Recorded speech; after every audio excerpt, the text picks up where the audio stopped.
सलाम, नमस्ते, सत श्री अकाल। मैं हूं रजा और आप देख रहे हैं रजाग्राफी अनस्क्रिप्टेड की अंतरराष्ट्रीय प्राइम टाइम रिपोर्ट। एक वीडियो के अंदर पूरी दुनिया की तमाम बड़ी खबर आपके सामने। हजरात, जिस तरह से अमेरिका भारत को परेशान कर रहा था, डोनाल्ड ट्रंप भारत को अपमानित कर रहा था, मोदी सरकार की आलोचना कर रहा था, मजे ले रहा था, एक गुगली प्रधानमंत्री मोदी ने फेंक दी, यानी भारत सरकार ने फेंक दी। बाल नोचने की नौबत अब अमेरिका की आएगी। इसे कहते हैं गुगली। हाँ, हुआ ये कि कल मैंने आपको बताया था कि अमेरिका ने भारत से कहा पूरी दुनिया में तुम कहीं से भी तेल लो, लेकिन रूस से मत लो।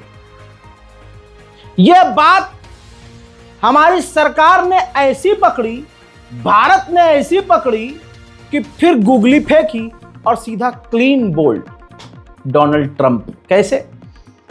अब भारत ने कहा कि ठीक है, 2019 में हमने ईरान से तेल लेना बंद कर दिया और 2020 में वेनेजुएला से हमने तेल लेना बंद कर दिया था, क्योंकि अमेरिका ने ईरान और वेनेजुएला पर पाबंदी लगाई थी। हम रशिया से तेल लेना बंद कर देंगे, आप हमें अलाउ कर दो कि हम ईरान से और वेनेजुएला से तेल ले।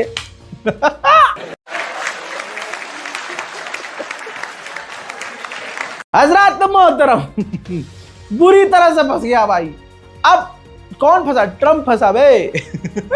दोस्तों, मजा आ गया। अब देखिए, रशिया से कह रहा है तेल मत लो, ईरान से वैसे ही किलसता है कौन?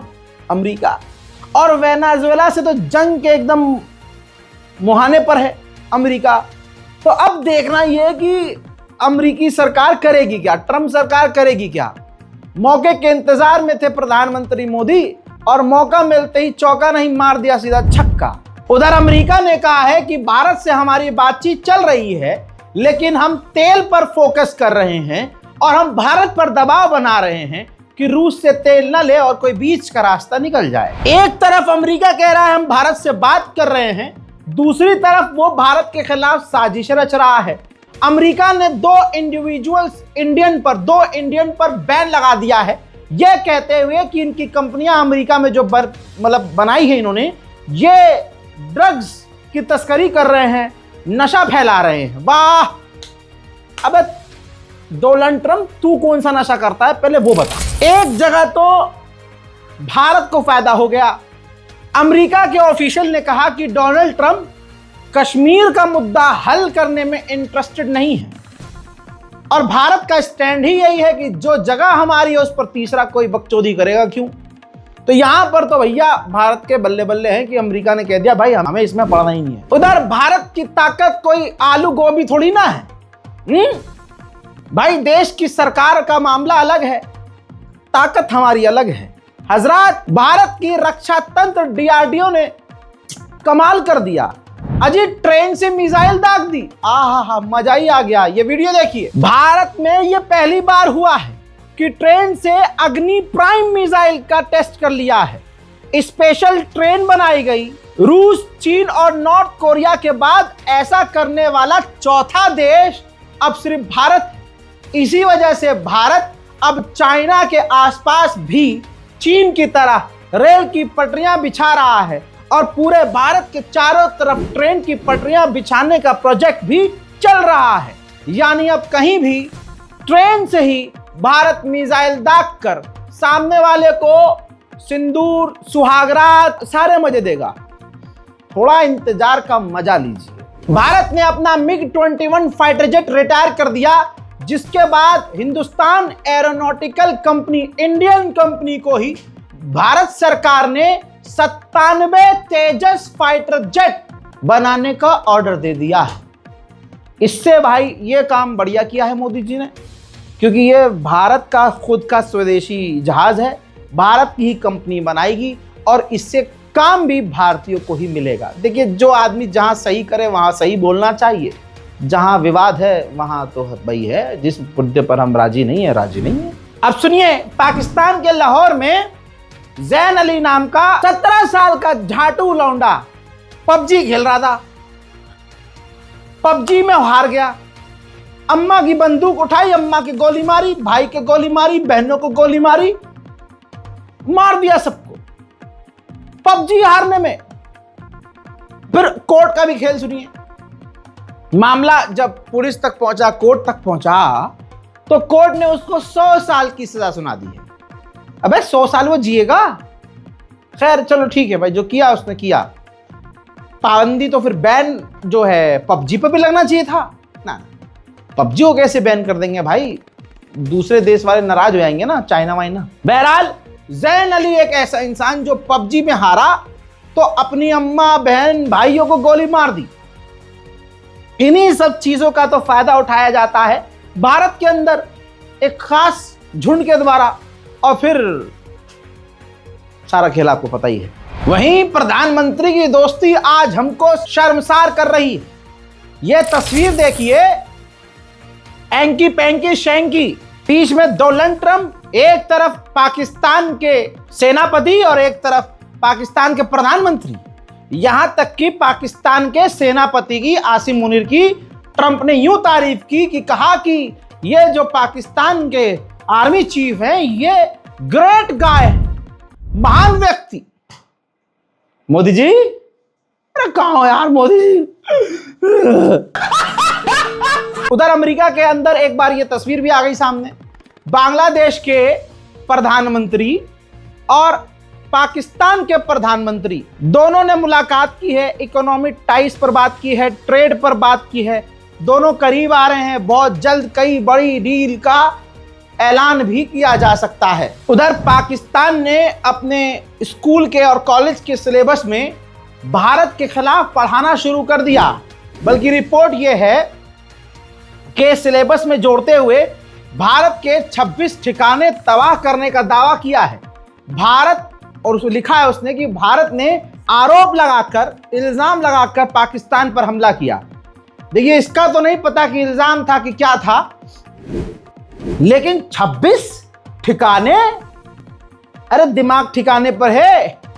हमारा गोदी मीडिया तो वैसे ही इस्लामाबाद पे कब्जा कर लेता, 2 मिनट में कब्जा करवा दूंगा।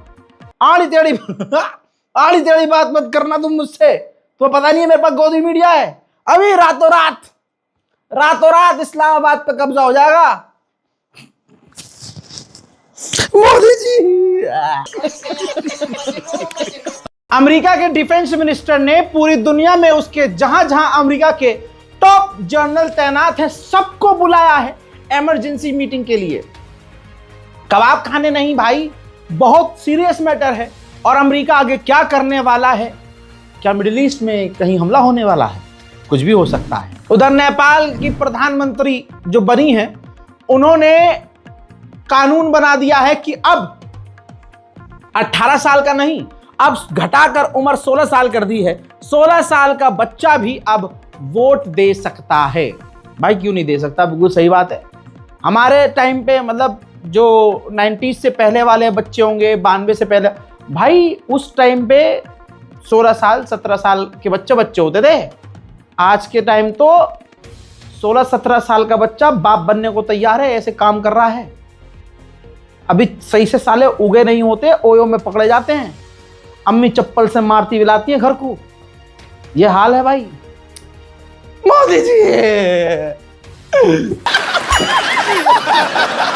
चाइना के अकॉर्डिंग ताइवान कोई देश नहीं है, ताइवान चीन का हिस्सा है। अमेरिका ने चीन के पिछवाड़े में आग लगाने के लिए खेल खेल दिया कि पहली बार यूएन के अंदर ताइवान को मीटिंग अटेंड करने दी। जाहिर सी बात है चीन इस पर भड़केगा। अफगानिस्तान को लेकर, क्योंकि अफगानिस्तान की सिचुएशन कहा जाता है ठीक नहीं है, और अफगानिस्तान बीच में पड़ता है चाइना, पाकिस्तान, ईरान, रशिया।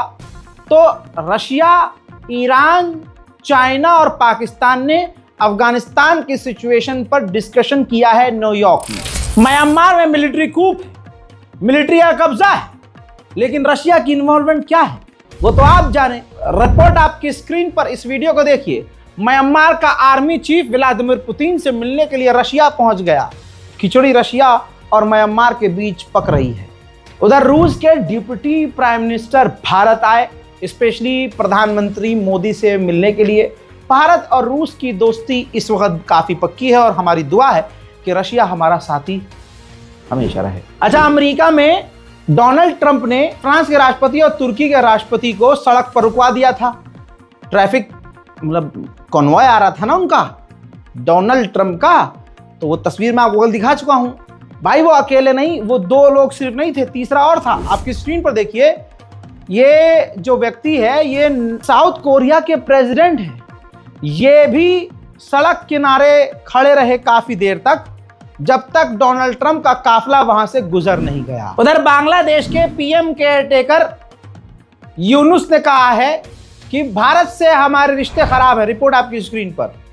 अभी भारत और बांग्लादेश के बीच प्रॉब्लम्स है, वो हमारे खिलाफ फेक न्यूज फैलाते हैं, तो मुझे तालिबानी दिखाते हैं, और जो हमारी भगोड़ी है हसीना उसको सपोर्ट करते हैं। हजरात मोहतरम, अंतरराष्ट्रीय प्राइम टाइम रिपोर्ट में आज और अभी के लिए इतना ही। हिंदुस्तान में लोगों को भड़काया जा रहा है, खासकर मुसलमानों को भड़काया जा रहा है, भड़काकर उनको सड़क पर लाने की कोशिश की जा रही है। हिंदुस्तान में भारत के अंदर बहुत ऐसी सारी चीजें हैं जिसको मोदी सरकार फुलफिल नहीं कर पाई है, तो मेन मुद्दों से भटकाने के लिए हिंदू मुसलमान को टकराने की कोशिश की जा रही है। इसमें हिंदू संगठन लगातार मुसलमानों के खिलाफ और बीजेपी के नेता मुसलमानों के खिलाफ बयानात जारी कर रहे हैं। यहां तक कि हुजूर पाक सल्लल्लाहु अलैहि वसल्लम पर उल्टी सीधी टिप्पणी की जा रही है। मुसलमानों को समझदारी से काम लेना चाहिए, हिंसा वायलेंस से बचना चाहिए।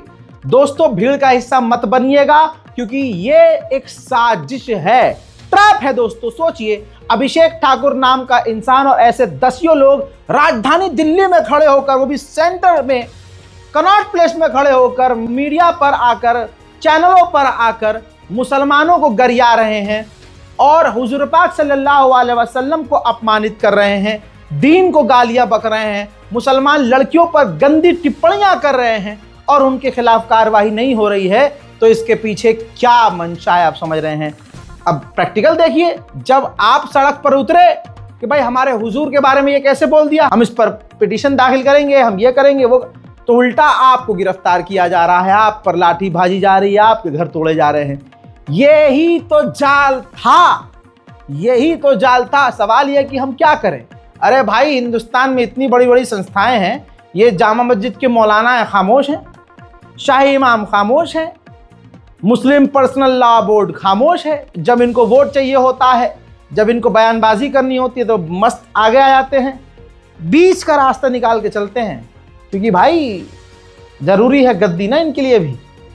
तो हमें करना क्या है, आसान तरीका भाई, छोटा सा इंसान हूं मैं, मेरी अकल जो है इधर तो नहीं चलती, लेकिन भाई ऐसी जगह चलती है और इस तरीके को ज़्यादा मैं पसंद करता हूं जहां पर किसी का नुकसान ना हो। मैं अपनी कौम के नौजवानों को क्यों फंसाऊं भाई, तवज्जो है भाई। मेरे अंदर इतना दम नहीं है कि मैं किसी भीड़ को बुलाऊं और प्रोटेस्ट करवाऊं। भाई मेरे पे खुद 53-54 FIR है, मैं अपना पिछवाड़ा बचाते बचाते चल रहा हूं। आप कभी आए हैं क्या, हाई कोर्ट आए हैं, इलाहाबाद हाई कोर्ट आए हैं, किसी स्टेट के कोर्ट में मेरे साथ आप पेशी पर गए? नहीं गए। अकेले करना पड़ता है भाई साहब, बेकार मत आना। बहुत लोगों को देख रहा हूं इंस्टाग्राम पर बना रहे हैं वीडियो, आड़ी टेढ़ी बातें करते हुए उल्टे सीधे पोस्ट कर रहे हैं। भाई जज्बात में मत बहो, तुम्हें ट्रिगर किया गया है, समझो।